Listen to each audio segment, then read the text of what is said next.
Hello friends, Facebook account hack হওয়ার থেকে বাঁচার কিন্তু একটি বিশাল সহজ টিপস আছে।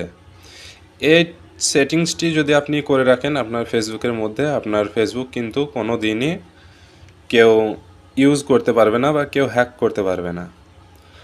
আর আপনারা যদি চান আপনাদের ফোনে সেই সেটিংসটি করতে, তো ভিডিওটি একটু স্কিপ না করে শুরু থেকে শেষ পর্যন্ত দেখুন এবং সেটিংসটি জেনে রাখুন।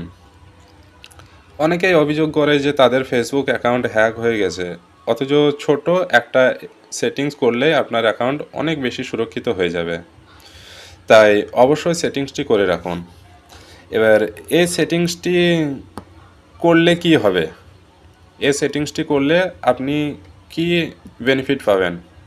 কেউ আপনার পাসওয়ার্ড পেলেও লগ ইন করতে পারবে না। এটা কিন্তু বিশাল একটা ইম্পর্টেন্ট, ঠিক আছে?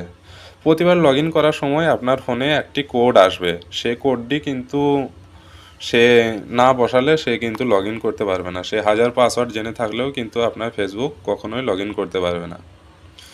তাই অবশ্যই সেটিংসটি সকলকে করা দরকার।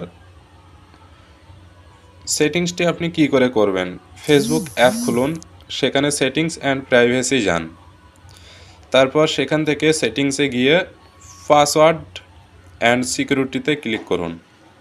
ওখানে ক্লিক করার পর নিচের দিকে দেখবেন টু ফ্যাক্টরি অথেন্টিকেশন, ঠিক আছে? এটিকে চালু করুন। এটিকে চালু করে আপনি আপনার ফেসবুক পাসওয়ার্ড দিয়ে এটিকে চালু করে নিন। এটিকে চালু করলে কিন্তু আপনার ফেসবুক ভবিষ্যতে হ্যাক হওয়ার কোনো চিন্তা থাকবে না এবং আপনি কিন্তু নিশ্চিন্তে ফেসবুক ব্যবহার করতে পারবেন। আর এই টাইপের আরও যদি ফেসবুক রিলেটেড যদি টিপস পেতে চাও, অবশ্যই চ্যানেলটিকে সাবস্ক্রাইব করে রাখো। আর এই যে মেথডটা আমরা দেখালাম, এটা চাইলে তোমরা তোমাদের বন্ধুদেরকে শেয়ার করতে পারো, তারাও কিন্তু নিজেদের ফেসবুক সেফ রাখতে পারে। সেই কারণে অবশ্যই শেয়ার করবে এবং ভিডিওটি ভালো লাগলে একটি সাবস্ক্রাইব করে রেখো এবং ফেসবুক থেকে দেখে থাকলে পেজটিকে ফলো করে